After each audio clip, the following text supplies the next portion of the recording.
Assalamualaikum warahmatullahi wabarakatuh. Perkenalkan, nama saya Elsa Faniara Faverland. Saya dari Prodi PJJ Akuntansi dari kelas AK 205. Di sini saya akan membawakan materi mengenai kajian ukuran letak data dan metode analisis tren dalam pengambilan keputusan. Di era informasi dan data yang terus berkembang, kemampuan untuk mengolah dan menganalisis data menjadi keterampilan yang sangat penting untuk membuat keputusan yang akurat dan efisien.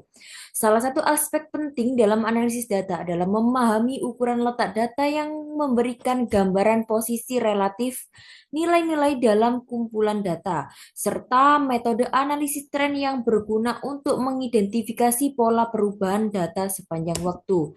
Untuk tujuannya, yang pertama menjelaskan konsep dan jenis ukuran letak data secara serta cara perhitungannya. Untuk yang kedua, menguraikan metode analisis tren dan aplikasinya dalam menganalisis data runtut waktu. Untuk yang ketiga, menunjukkan peran kedua konsep tersebut dalam mendukung proses pengambilan keputusan yang berkualitas berdasarkan data. Untuk yang keempat, memberikan contoh studi kasus beserta solusi praktis untuk memperkuat pemahaman konsep. Untuk definisi ukuran letak data adalah nilai tunggal yang menunjukkan posisi relatif suatu data dalam distribusi data yang berurutan. Contoh ukuran letak data yang sering digunakan adalah kuartil, desil, dan persentil. Untuk kuartil sendiri adalah memisahkan data menjadi 4 bagian yang memiliki ukuran yang sama. Untuk desil, yaitu memisahkan data menjadi 10 bagian yang memiliki ukuran yang sama. Dan untuk persentil sendiri, yaitu memisahkan data menjadi 100 bagian yang memiliki ukuran yang sama. Untuk metode analisis tren adalah teknik statistik yang digunakan untuk mengidentifikasi pola atau arah perubahan data berurutan sepanjang waktu.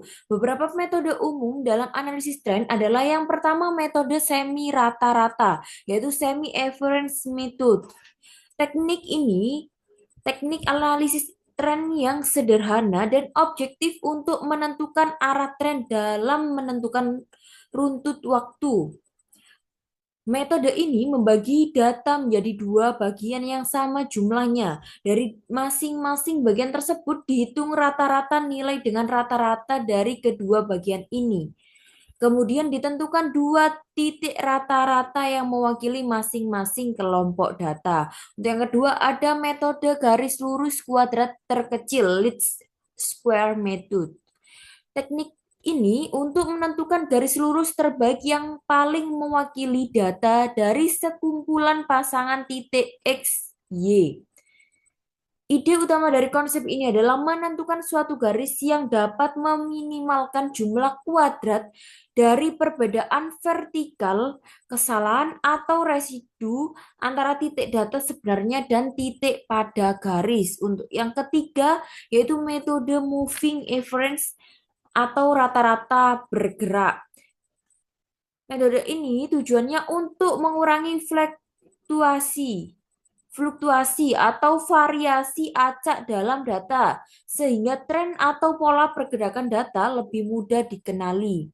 Moving average membantu mengidentifikasi arah tren, naik, turun, atau datar, serta dapat digunakan untuk menentukan level support atau resistance dalam analisis teknikal. Di sini ada ukuran letak data serta cara menghitungnya. Misalnya untuk menghitung kuartil ke I, QI dari data terurut. Rumus sederhananya untuk data tunggal adalah yang pertama ada kuartil QI sama dengan data pada letak I dalam kurung N plus 1 per 4. Untuk desil sendiri DI sama dengan data pada letak I dalam kurung N plus 1 per 10. Dan yang terakhir ada persentil PI sama dengan data pada letak I dalam kurung N plus 1 per 100.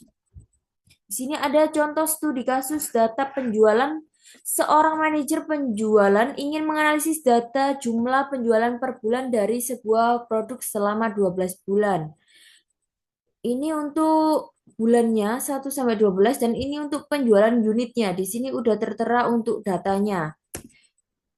Selanjutnya kita akan menganalisis kuartil dan tren penjualannya. Untuk menghitung kuartil pertama Q1 diketahui jumlah data sama dengan 12 sama dengan 12 bulan. Jadi N sama dengan 12. Q1 sama dengan 1 X 12 plus 1/4 sama dengan 13/4 sama dengan 3,25. Artinya Q1 berada di antara data ketiga dan keempat. Yaitu di sini tertulis data ketiga dan keempat adalah 125 sama 140.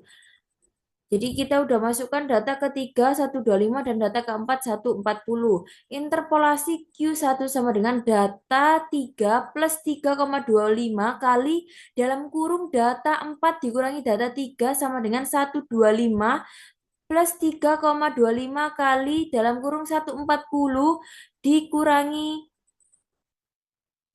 125 sama dengan 125 plus 3,73 sama dengan 128,75. Jadi kuartil pertama Q1 sama dengan 128,75.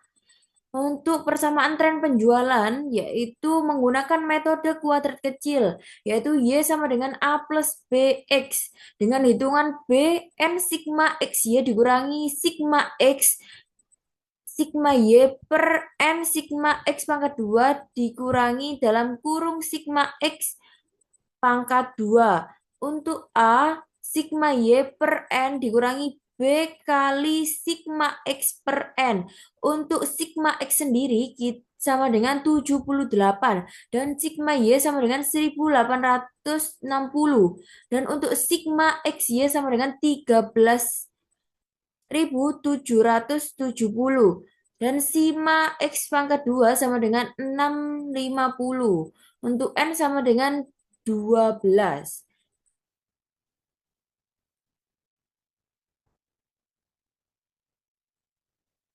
Untuk B yaitu 12 kali 13.770 dikurangi X 1860 per 12 kali 650 dikurangi 78 pangkat 2.